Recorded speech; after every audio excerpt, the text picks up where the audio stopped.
poor knee-jerk policies, and the demand for absolute loyalty. That is the combination that is Donald Trump. And that is what we are about to face for the next 4 years. And in this breaking story, there could not be a better example of what happens to anyone, what we are going to now see over and over again in action by Donald Trump. We've already seen the setup to his administration and the sycophants and the blind followers and the people who lie on his behalf or do stupid things on his behalf. But in this breaking story, you have a situation where someone in a major position stood up. But oh no, don't we know about Donald? He demands loyalty. And I'm going to show you that story in just a few seconds, but let's be reminded from this. Loyal. We could use some more loyalty, I will tell you that. And also how important foreign aid truly is. Take a listen. It is potentially, not just in Gaza, but around the world, a series of decisions that could have profound consequences on the well-being of so many people. I think Gaza is a good example, Eleni, because all this foreign aid from the U.S., billions and billions of dollars, have been frozen, but with a handful of exceptions. Military aid, so weapons and other security aid for Egypt and Israel, are exempt, as is critical food assistance. So obviously that is good news. So much of the aid going into Gaza is food assistance, but anything that falls outside of that when it comes to people in Gaza or Palestinians in the West Bank, for example, whether it's security, infrastructure, health, vaccination, so much of what you and your previous guests were just discussing, that is currently frozen, and that could have significant, severe consequences. The executive order that the White House just put out a couple days ago said that so much of the foreign aid infrastructure and bureaucracy is not aligned with American interests.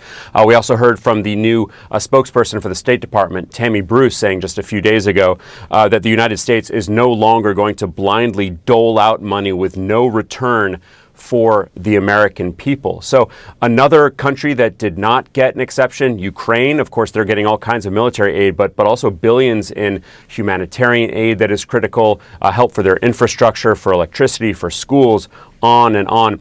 PEPFAR is a name that is known to so many in our audience. It's a highly successful program that was started under George W. Bush to help people around the world with HIV/AIDS, saving some 25 million lives. If there's one thing that Donald Trump values, it's loyalty. Even before he got into politics, the president liked to talk about how much he prized loyalty, dedicating an entire chapter to it in one of his business books. So in this breaking story, the U.S. aid official who had the control to do so said, "Hey, Donald, you can take your EO executive order and shove it."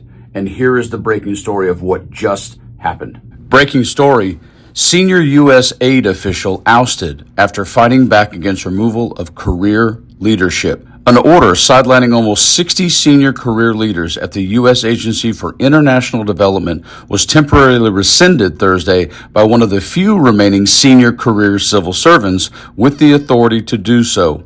2 current and 2 former U.S. aid employees told NBC News, in quotes, hours later, the same career employee was also placed on administrative leave. The materials show no evidence that you engaged in misconduct. Nick Gottlieb, U.S. Aid's Director of Employee and Labor Relations, said in an email to the dozens of senior U.S. Aid employees placed on paid leave Monday.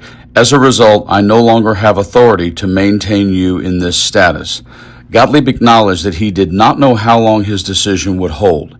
In quotes, you may receive another email within the day reinstating your leave status. However, that notice will not come from me, he wrote, adding, I wish you all the best. You do not deserve this. U.S. aid has been reeling since the State Department announced near total freeze on U.S. foreign aid in line with President Donald Trump's executive order. In addition to the dozens of career senior civil servants and foreign service officers placed on administrative leave, hundreds of contractors for agency were fired this week, and hundreds more are being furloughed, according to 2 former and 2 current U.S. aid employees. More furloughs are expected in the coming days, according to 2 of the sources.